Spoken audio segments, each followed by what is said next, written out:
Capítulo 4 de Filosofías de la India, los cuatro fines de la vida. El hecho es que no hay ninguna palabra sánscrita que abarque e incluya todo aquello que en la tradición literaria india llamamos filosófico.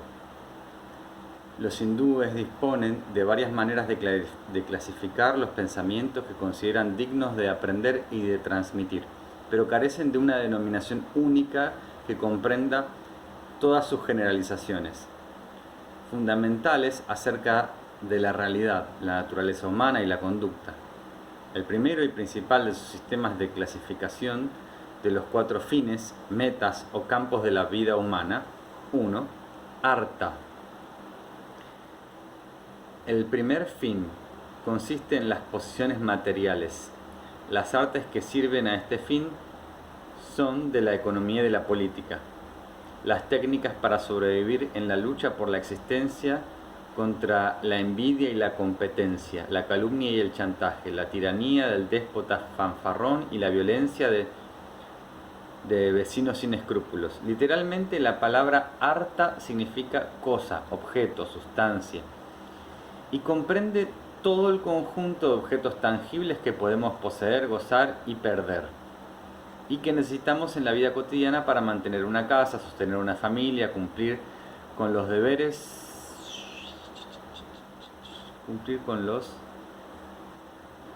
religiosos, es decir, para realizar los actos virtuosos de nuestra vida.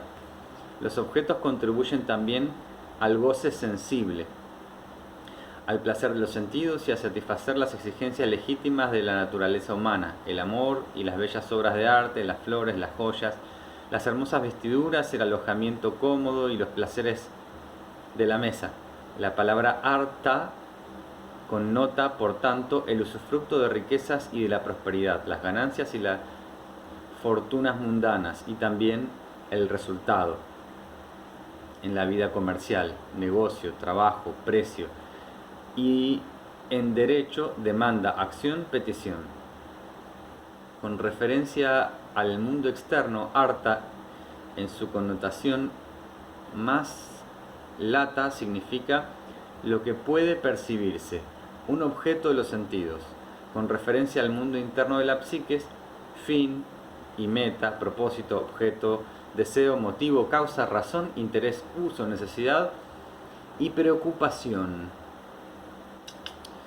Como último miembro de un compuesto arta, por causa de, en nombre de, para, a fin de. Este término reúne así los significados de 1. El objeto de la actividad teleológica del hombre. 2. El medio de esa actividad. Y 3. La necesidad y el deseo sugeridos por esa actividad. Hay en la India una literatura especial sobre este tema, en la cual el ámbito de la investigación se reduce al campo especial de la política del individuo en su vida diaria y la política del obtener, ejercer y conservar el poder y la riqueza como un rey. Hay fábulas de animales que ilustran ese arte, pues la fábula es el medio notabilísimo para presentar una filosofía realista de la vida. Los ejemplos consistentes en cuentos que proceden del mundo animal revelan e iluminan una despiadada ciencia de la supervivencia, un arte muy frío y de prosperar a despecho de los constantes peligros que siempre acechan en la lucha por la vida y el poder, sostenida por seres abierta o clandestinamente. Como todas las doctrinas indias, esta es muy especializada y tiene por fin enseñar un arte. No está confundida o fundamentalmente alterada por inhibiciones morales. A las técnicas se las presenta químicamente puras. Los textos son secos, incisivos, despiadados y cínicos. Reflejan en el plano humano las leyes sin compasión del conflicto animal. Los seres que se devoran entre sí y prosperan a expensas de los otros inspiran el pensamiento del autor. Los principios fundamentales son los del fondo del mar, que aquí a la doctrina se la llama el Matsya Mayaya, el principio o ley ñaña de los peces Matsya, que viene a ser el pez grande se come al más chico. A esta enseñanza también se la llama Arthashastra, el autorizado manual, Shastra, de la ciencia de la riqueza, Artha, en el que se encuentran todas las interpretaciones, interpolaciones, leyes de la política, economía, la diplomacia y la guerra. El arte en torno a este tema comprende así, por parte, fábulas de los animales y por otra parte, tratados sistemáticos y aforísticos. De las primeras, los dos textos más conocidos son el Panchatantra, los 5 tratados, y el Hitopadesha, instrucción, Upadesha, en lo sutil y beneficioso, Hita. De los tratados sistemáticos, el más importante es sin duda una obra enciclopédica conocida por el nombre de Kautilya Arthashastra, cuyo nombre deriva de la Chanakya Kautilya, que tradicionalmente se supone que fue su autor, el legendario canciller Chandragupta el Maurya, que floreció a fines del siglo VI a.C. Cuando Alejandro Magno se internó por el norte de la India en el año 326 a.C., las provincias noroccidentales estaban gobernadas por la dinastía Nanda. Unos 5 años después de la penetración de Alejandro, Chandragupta, cuyo padre puede haber sido un Nanda, pero cuya madre era de origen humilde, destruyó esta casa y fundó el imperio de los Maurya, uno de los más poderosos de la historia de la India. El manual de política atribuido al sabio y astuto Brahman, que se supone lo aconsejó y lo apoyó en su empresa, presenta un amplio, detallado y movido cuadro del estilo y de las técnicas del gobierno, guerra y vida pública en el periodo en cuestión. Un tratado mucho más breve, llamado Varjapatsya Arthashastra, es una densa colección de aforismos supuestamente revelados por el dios Brahaspati, canciller mítico, sacerdote de la casa principal y consejero en política mundana de Indra, el rey de los dioses. Otro sumario es el Niti Sastra de Kamandaki, el extracto, yugo o esencia, Shara, de gobierno o conducta adecuada, Niti. Esta es una obra muy posterior a la de Kautilya, compuesta en versos didácticos, a veces encantadores, que pretenden contener el extracto o esencia de la compilación anterior. En muchos diálogos didácticos, cuentos y fábulas de la gran epopeya nacional, el Mahabharata, se hallan también valiosos elementos, trozos sueltos y fragmentos de los tratados hoy perdidos, procedentes de la época feudal de la India, en siglos 8 y 7 a.C. Y tenemos también algunas otras obras menores que a veces modifican la ciencia para acomodarla en cierto modo a las exigencias de la ética y de la religión. De estas fuentes puede extraerse una filosofía de vida práctica, filosofía dinámica, ingeniosa y absolutamente realista, y también una teoría de la diplomacia y del gobierno comparables al arte de la política de Maquiavelo y Hobbes. El Arthashastra indio es semejante y comparable asimismo a la República de Platón y las leyes de Platón y a la política de Aristóteles. 2. Kamma. El segundo de los 4 fines de la vida es el placer y el amor. En la mitología india, Kama es el equivalente a Cupido. Es el dios hindú del amor, que con el arco de flores y 5 flores por flechas envía deseos que estremecen el corazón. Kama es el deseo encarnado y, como tal, es el dueño y señor de la tierra, así como el de las esferas celestes inferiores. El principal texto clásico de las enseñanzas sobre el Kama, que la llegada hasta nosotros es el célebre Kama Sutra de Vatsyayana.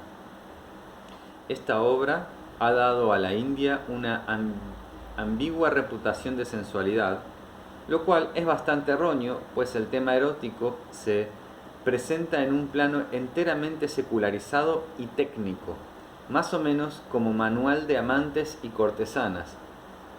La actitud dominante de los hindúes, en realidad, es austera, casta y extremadamente contenida, y se señala por acentuar las actividades puramente espirituales y sumirse en experiencias religiosas y místicas.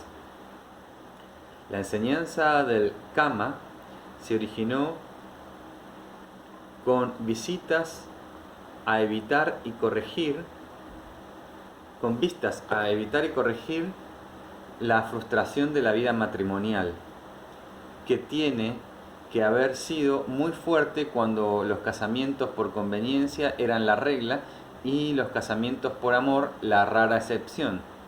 A través de los siglos el casamiento había llegado a convertirse en un asunto de familias. Los jefes de familia cerraban tratos basándose en horóscopos establecidos por el astrólogo y en consideraciones económicas y sociales, determinando así el destino de los jóvenes novios. Sin duda había muchas casas tristes y aburridas donde un poco de estudio de la ciencia de las cortesanas hubiera sido de gran utilidad.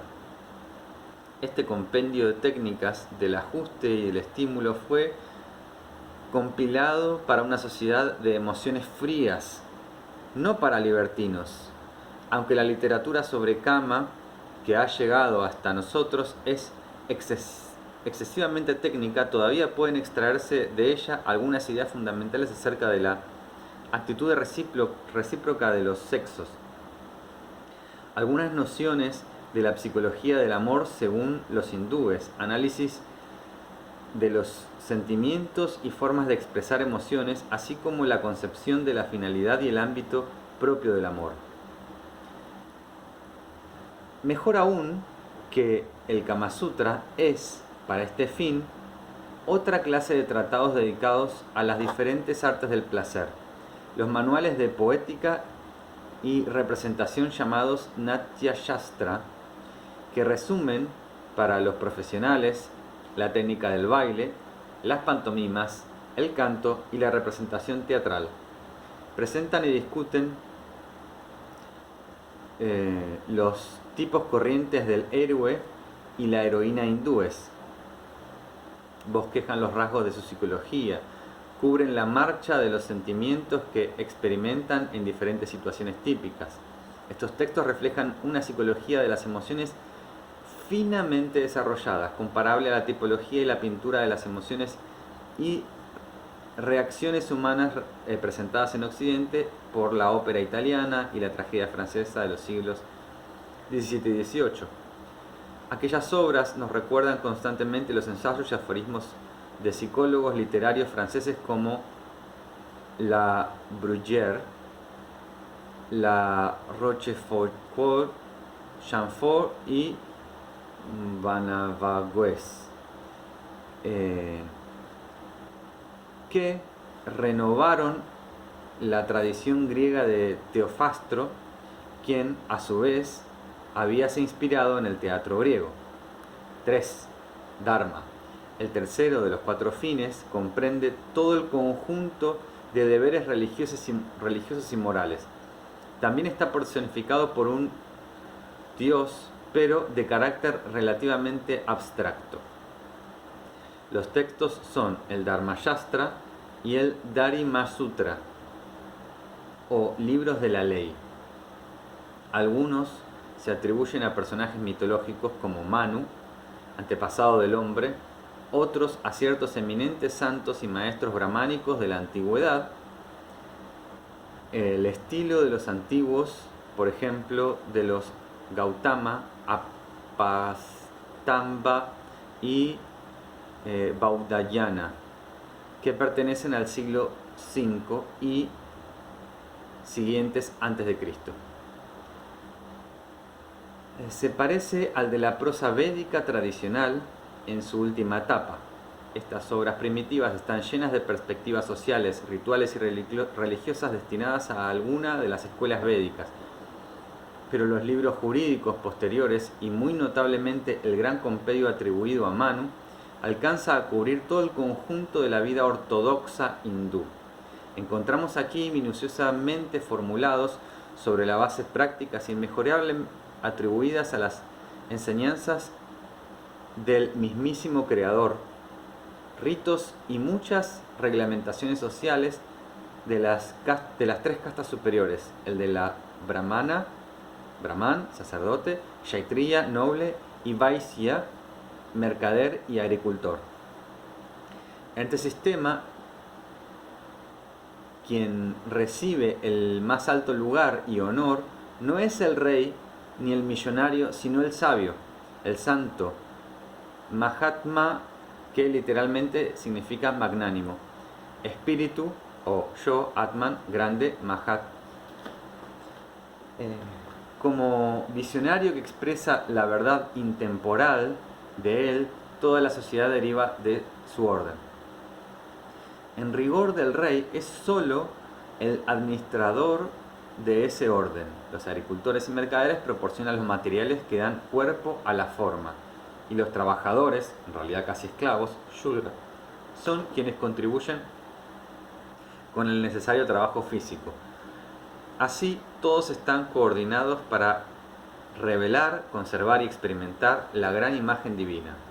Dharma es la doctrina de los deberes y los derechos de cada uno en la sociedad ideal, y como tal es la ley o el espejo de toda la acción moral. No es la acepción que utiliza el budismo como Dharma, que de hecho Dharma tiene un montón de acepciones. Esta es una descripción mucho más antigua del término Dharma.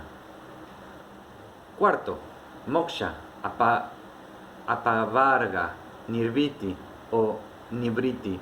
El cuarto de los fines es la redención o la liberación espiritual. Se la considera como finalidad última, como bien humano definitivo, y como tal está por encima y en contraste con las tres anteriores, Artha, Kama y Dharma, conocidas por el nombre de Trivarga, el grupo de tres. Son las actividades mundanas. Cada una implica su propia orientación o filosofía de vida, y a cada una le está dedicada una literatura especial, pero, con mucho, la mayor parte del pensamiento, investigaciones, enseñanzas, escritos indios está dedicada al tema supremo de liberarse de la ignorancia y de las pasiones que nos someten a la ilusión general del mundo. Moksha deriva de la raíz muk, desatar, liberar, soltar. Dejar en libertad, liberar, dejar, abandonar. Moksha significa liberación, escape, libertad, rescate, emancipación final del alma. Apavarga procede del verbo apa-vrk, que quiere decir separar, destruir, disipar, romper, destrozar, arrancar. Apavarga significa el acto de arrojar un proyectil y de soltar algo. También significa culminación, fin y el cumplimiento o ejecución de un acto. Nirviti es la desaparición, destrucción, reposo, tranquilidad, cumplimiento, realización, liberación de la existencia terrenal, satisfacción, felicidad y beatitud. Nivriti es la cesación, terminación, desaparición, abstinencia de actividad o trabajo, abandono, desistimiento de hacer algo, renuncia, suspensión de actos o emociones mundanas, quietísimo, apartado del mundo, descanso, reposo, felicidad. Todos estos términos del diccionario sugieren en conjunción algo de lo que significa el fin más alto de la vida humana tal como se la concibe en la sabiduría hindú. El Parvamata indio, que significa objeto, artha supremo, Parama, es nada menos que la realización fundamental en la que se basa el reino fenoménico. Su captación se reduce cuando las nuevas impresiones conducidas por los sentidos físicos a los centros nerviosos del cerebro, al servicio de las pasiones y las emociones de un yo, han dejado de engañar. Uno queda entonces desilusionado. Paramahat Vid, el que conoce, Vid, el objeto supremo, Paramatha, es por consiguiente el término abstracto que el diccionario traduce aproximadamente como con la palabra filósofo.